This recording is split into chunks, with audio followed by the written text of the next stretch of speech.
Hello, this is the RPG Pundit, the final boss at Internet Shitlords. I'm making this video a lot earlier in the day than I usually do. Usually I'm not even awake right now, but I've been doing some practices and I want to reset my sleep schedule. And anyways, today I'm gonna talk about something. When you saw the title, you might get an idea. But I wanted to start with something that's a kind of weird but true story. That is also kind of funny, but that it might not seem relevant to what I'm going to talk about, and yet it is. Okay, you're going to ask, well, what does this have to do with, the nature of RPG worlds? But I do. Those of you who know me know I'm a wizard, and I do some unusual spiritual practices, and one of the ones I do is a kind of dream meditation technique that could be called like lucid dreaming, right? It's from an older tradition than that, but anyways, and in this process you end up going through these incredibly vivid, lifelike dream worlds, where there can be a lot of different things that happen. And I don't know how long they go for, but sometimes you can feel as though you're in that dream for days. And obviously you're not, because when you wake up, at the most it's been a few hours, right? Then you've been asleep. And the dreams the purpose is to be able to have perceptions of different visions or insights. There's a lot of reasons why you can do it, right? And part of it is to train in it. Part of it is to connect to memories that you can't consciously connect to. There's a lot of stuff, right? Some of this is going to be, by the way, in my upcoming RPG, The Invisible College. But that's a story for another day. So anyways, the funny thing is this, that you can go through this dream. And in this dream, there can be parts that seem like our regular world, and there can be parts that seem unlike our regular world. They can be sometimes things that are very fantastical, that obviously are not real, right? They're not the real thing. They're not like what would be real in our world. And when you are sufficiently adept in this practice, you will see those fantastical parts, and you will know that you are dreaming, and you'll be able to continue in the dream. But only certain types of fantastical parts can do that, because there are other things that you could end up doing or that you can end up experiencing, something that is fantastical, that breaks the internal consistency of the reality of your dream. That is something, in other words, something that you could have some weird, that you could be flying in a dream. And if in that dream it makes sense in the world that you can fly, then you can fly, and it's not going to force you awake. But there can be other things that could happen that will jar with the experience of the reality of what you're dreaming at this time, right? And then that will cause you to fall out of the dream and usually get jarred awake. It could be something that is just that is not realistic within the dream world. It's not credible within the dream world. It makes the dream world itself become a not believable thing.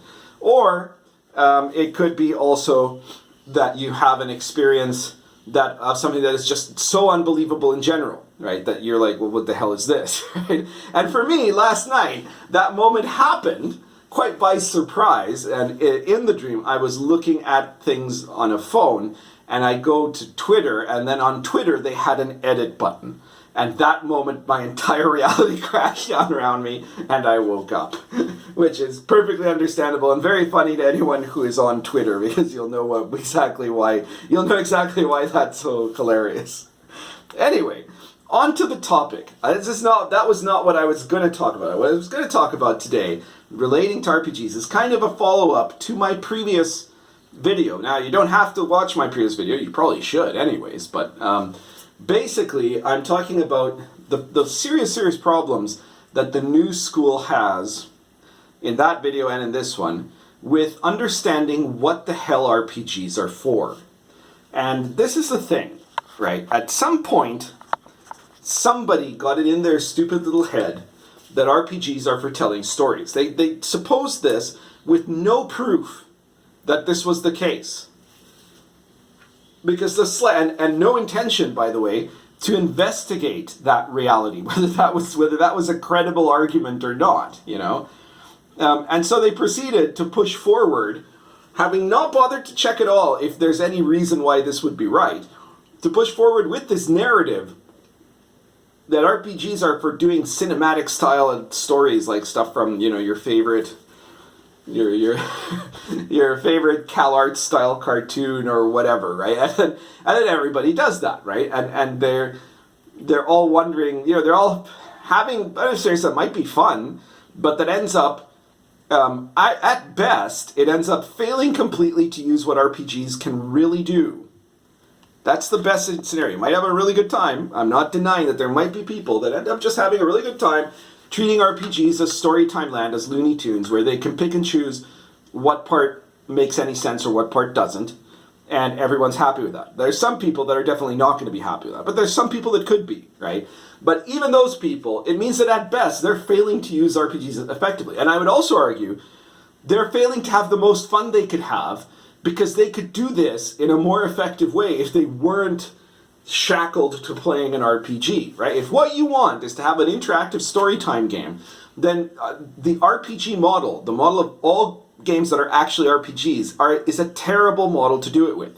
You'd be much better off, I would argue, just, you know, having going on an online chat room and doing a free-form RP style game. No rules, right? Just play out what your character does, have the arbiter decide what goes in between that, and then pick, you know, whatever works is whatever's best for your story or something like that. And, you know, there's also the story gaming movement, which ironically reached the same exact conclusion I did, at least the guy's founder, the only intelligent person I think that was ever in that movement, was Ron Edwards. He was intelligent, but tremendously wrong. You can do both things, by the way. It's very common to be intelligent, but tremendously wrong. He realized the premise. He understood I want RPGs, he said, to be story-making games, and they're not. They're not that, and so I'm disappointed in RPGs. And so what he said is you have to create a whole new type of game and make that into something that tells stories. Because RPGs are not good at telling stories, because they can't, because they're not storytelling style games. They're games that are meant to emulate a virtual world. And a story isn't a virtual world. They're two different things. He got that. The only thing that caused me and him to have a war for a decade was the fact that what he wanted to do is rename RPGs into his new style of games and destroy the old style of games that everybody else liked. So that's where the problem was, because he was not wrong. He was a fascist. That was the issue at hand. You know, he wanted to force everybody else to change with him, and declared that anyone that didn't was, you know, brain damaged and probably suffered from child abuse. He literally did. Look it up, Ron Edwards. But getting back to the point now, the new school of gaming has been so infected with this, in part I think because it's become especially serious again after a period where there was a time, you know, 3.5 was definitely a lot less of the story gamist trend, right? But what happened with 5th edition, it's not something inherent in the game. The game itself is not a story. It doesn't tell you, yeah, the point here is to make stories and screw the rules, right? I think the problem happened with all the live stream gaming, and especially the ones that became commercial, fake RPG live stream gaming, where you have a bunch of actors, professional actors, doing improv skit comedy or skit drama or whatever you want to call it, while playing the role of a guy playing an RPG. And the rules were like the fifth thing of importance on that list, and what actually mattered was the drama, and oh, it's so funny, right? And oh my god, so random, all that stuff. So people watched that, and a bunch of idiots thought, oh, that's how you play D&D. That's how I want to play D&D. I want it to be like Critical Role, you know? And that's not even that's not even good for what it is, right? The only thing that style is good for is if you're being paid $20,000 a month to play that character on a YouTube channel. Unless you're getting that, don't play that way, because nobody's going to like that. Not even you. You're not going to like that, okay? Anyway, I saw a post on Twitter done in this kind of, the Mewe style, that was apparently something that really happened to a group of gamers, where I thought it was very funny, because it sums up everything I'm trying to talk about in this video. This guy is running his 5th edition D&D game, and they get a guy who comes over to play a game, as a visitor, I guess, and they're in the action, and the first fight happens, and the visitor guy his character has a bow, he fires an arrow, and after he fires, I don't remember if he hits or he misses, but after that, he marks one less arrow in his quiver, and every single millennial on the table goes out of their minds. They're like, oh no, we don't do that here. Oh my God, right? What's he doing? Right? It's like, this is real. It's on Twitter, but I'm not going to link to it or anything, because this isn't like Jeremy Crawford or something. This isn't somebody who deserves to go get attacked. It's not anyone I know. It's nobody famous. It's just a guy running his game, or a girl. I don't even know who it was that was running the game, or maybe something in between. You never know nowadays. Running the game, and this is their experience. And they were also genuinely, they felt like, what the hell is this caveman doing, right? Like, what's he thinking? Keeping track of arrows, That's not how you play D&D, right? It's just, it shows you how much of a challenge you have to overcome. I'm sure that some of you, especially if you're not part of like just an old school game that is stuck, in that, you're living, well, not stuck. You guys are the lucky ones. Maybe you're in the bunker and protected from the hordes of mutants that have ended up destroying our society, right? But you're there with your little group playing, and you'll be playing until the last one of you is dead, I guess. But for the rest of us who are interacting with the world, it's a thing that you have to constantly overcome. So, in honor of the fact that we were talking about the arrows, I decided to use Arrows of Indra in the background here. Where, by the way, of course, it would make a lot of important sense in a game where you're playing a warrior, and in a culture where archery is considered the first and most noble skill of the warrior, as it was in Vedic India, then you really need to keep track of your arrows, right? I mean, like one would think. I'm mentioning it too because after I talked about it quite a bit in a recent video, it got an uptick in sales, which is really cool for a game that is like older than D&D 5th edition. It's been around forever now. But it's well worth checking out, as are all my other games. If you like this video, check out all my products, Dark Albion, Old School Companion, Lion and Dragon, and my RPG Pundit Presents series. I'm saying this in the middle of the video rather than at the end, so this time maybe people will be more likely to hear it. And be sure to like and subscribe the video and share it everywhere, especially where you think people will get pissed off at it. Anyway, back to the topic. I think the problem here fundamentally is that an entire generation has once again been taught how to do D&D wrong. They've been taught that D&D is for telling a kind of story like an episodic or cinematic fantasy cartoon or something like that. And the world that they want to play in is that world, but they don't get that world doesn't work well with a set of actual rules. This is why that one single person out of a catastrophic cascade of failures that certainly Mike Mercer would have prevented if it was at all possible, because it was not part of his plan, one character died on Critical Role. His entire fan base went apeshit, and there were like death threats and who knows what else, right? That's the thing that you're dealing with.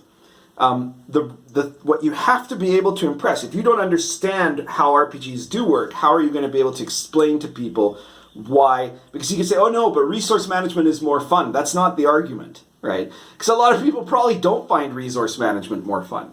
And we've got this problem in this scenario. Okay, we've got the situation where there's a guy who's got a bow and arrow. He fires his arrow. He discounts one arrow from his quiver so that he knows how many arrows he has left, right? And there are other people who are shocked by this because their style of play is this kind of story whatever game where every archer has unlimited arrows, unless maybe it's like super important, like that he doesn't have any arrows right now because that'll be so much more exciting, so we'll do that, or something along those lines. the way that you counter that argument is not going to be just, oh, it's more fun, because clearly these people think they're having fun, right? And again, they are probably having fun in a certain way.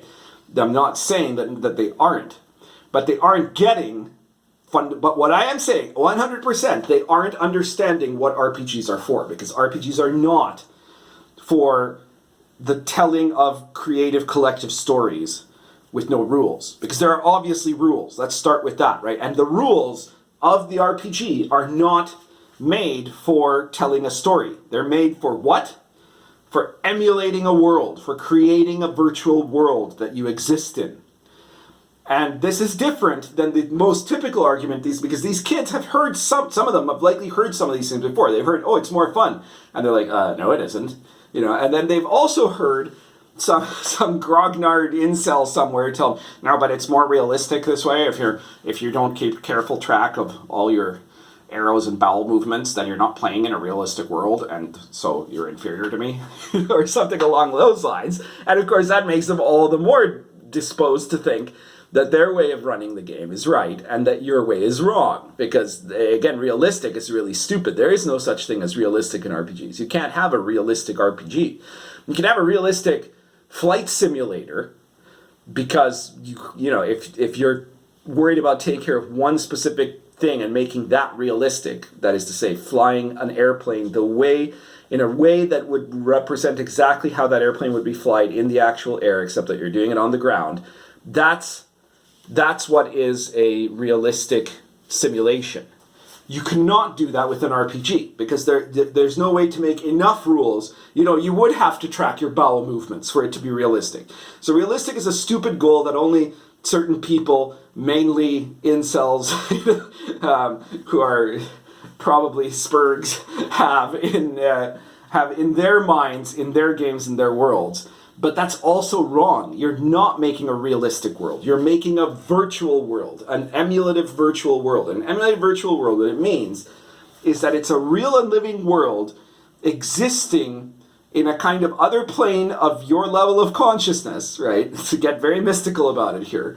But more solidly to say, it's a world that takes on lifelike properties, that has parts that you as the DM do not have to determine, and that you are not in control of, and that the players don't have to determine and don't have to control of, but they should all collectively agree to enter into a kind of mental exercise where they acknowledge that it exists, right? They all have to, when you're playing an RPG, the real social contract of a real RPG would be for all the players, and this is what actually happens, but nobody says it, right? But it's, when you're doing it right, all the players are in agreement that they're playing in this world. This world is a real world for their characters. It really exists. It's not just a story, right? It's not just a stupid backdrop. It's not a Potemkin village to tell one story and nothing else in it matters. Because the problem is when you treat the world like a story, that's what happens. Nothing outside of your story matters. And that makes it way inferior, right? That makes it way less interesting. There's way less opportunity to end up achieving the most important thing, which is to be able to incarnate your character in that world, and for that world to become more real and to be involved in it, right? That immersion is the thing that makes the RPG game so exciting, and it's like lucid dreaming. So that's how I get back to where I began this video. In that world, there are things that do not need to be carefully tracked, or things that need to be worried about, right? You don't need to worry about your character's bowel movement unless you're playing an RPG that has something in it. I don't know, colonoscopy hospital, the RPG, or something like that. That might be necessary. You do need to keep track of arrows. Why? Because in the game, in a typical fantasy style, in a D&D style game anyways, you are playing a character who's using those arrows in a way that is very relevant to something outside of himself in the world, the virtual world that he's in. So if that becomes unrealistic, the world becomes unrealistic. It doesn't become unrealistic that you don't track your guy's bowel movements, because your bowel movements, as a rule in the game, are not having any interaction with the rest of the world. It's just yourself, right? It's your character doing whatever. So we don't need to include that in any way.